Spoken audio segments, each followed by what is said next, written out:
in 2011 we won the Fastnet Race and broke the monohull record, so it was an incredible time for the team. This year looks a little bit different. The forecast is much more upwind, no fast reaching, so the record should be safe. I don't think we'll be challenging that. It's all about trying new team members. We've got 7 of the team are under 30 for the Fastnet Race. We're going to try and give them a lot of responsibility in the race, do a lot of the helming, a lot of the trimming. We've got some new watch leaders here, so working on the rapport with them. Simon Fisher navigating and working on my communication relationship with him. So it really is about trying to set the sort of foundations for building a successful team in the future. 30 seconds. 15. 10. Stop! 5, 4, 3, 2, 1.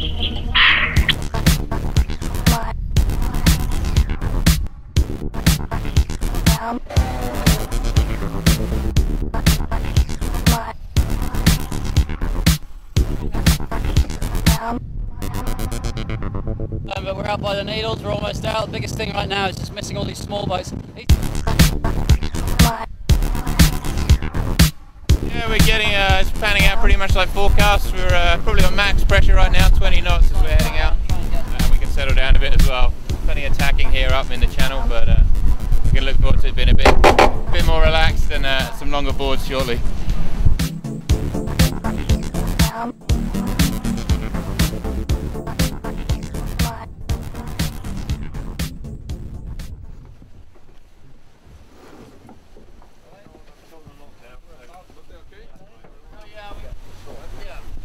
Yeah, so we're coming into a start point, one of the headlands along the south coast of England, and we're also sort of closing in on darkness on our first night. And yeah, right now the strategy with a lot of boats sort of close behind us is just to make a nice rounding of the headland. There's going to be a little bit of current against, but nothing too extreme. So, and knowing we're going to be upwind once we go around the headland.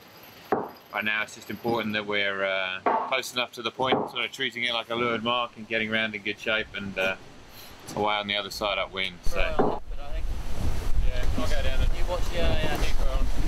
That'll give us that'll point that. Lean on, I'm pulling a lot now. Look okay?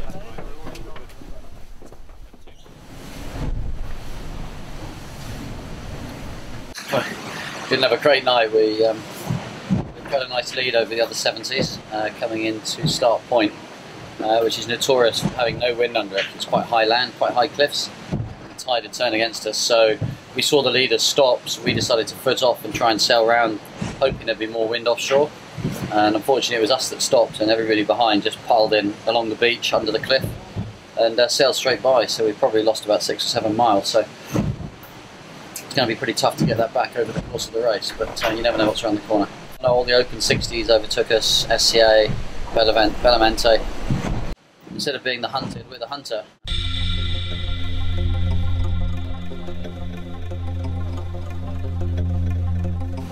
We've just got a tear. We're just starting to pull the batten pocket off on the J1. We're just going to go up and stick a patch over it so it doesn't get caught mid-tack and rip the batten off.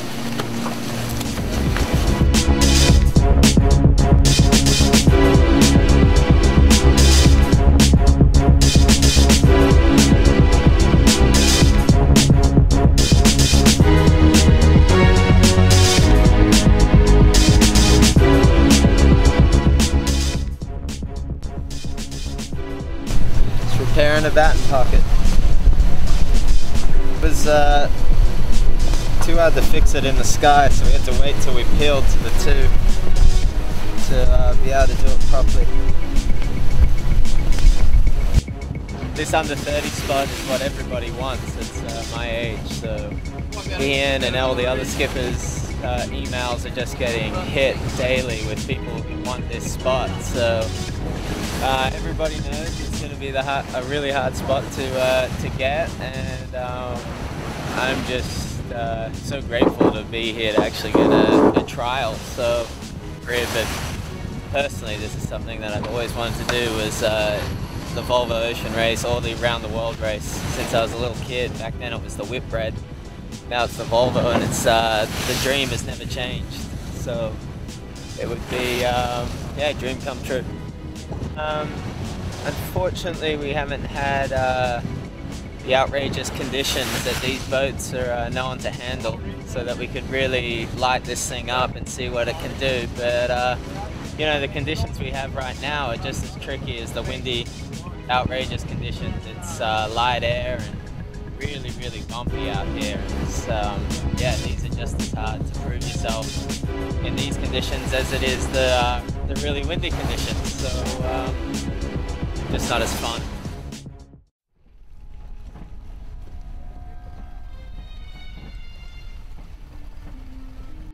About 2:40 in the morning, and just a few minutes away from Fastnet Rock.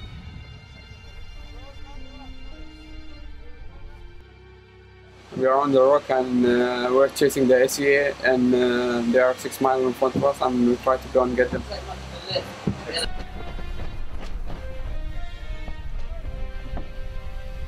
Spinnaker up, which is what we all like on these boats, and heading home.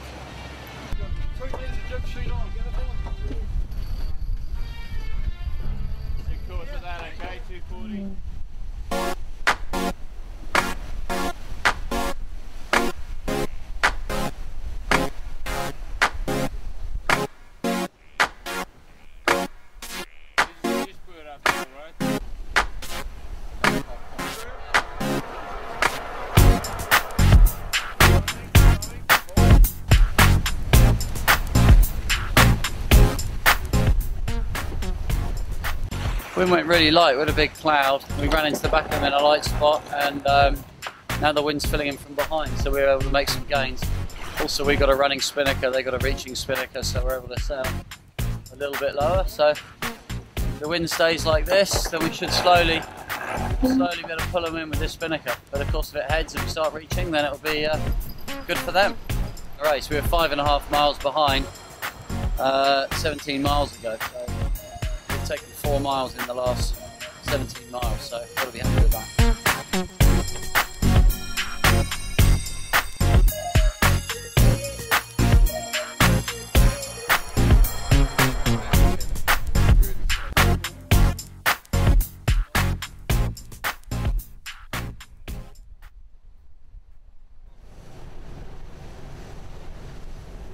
Yeah, we're just coming past the Eddystone Rock here, so about 12 miles to the finish, and yeah, we've had a really, really good night.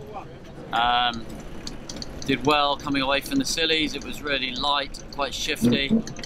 We stayed in the pressure, and we just slowly drew away, and then we've been fortunate enough in the last sort of 3 hours of darkness, we've carried a really good shift and extended our lead. I think we're about 10 miles ahead of SCA now, and actually coming into the back of Leopard, we're only about 2 or 3 miles behind Leopard. So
oh, it's good, yeah, really tense finish, but yeah, really good, really pleased to get Leopard at the line. So second monohull home, beaten by a 100 footer, not much we can do about that.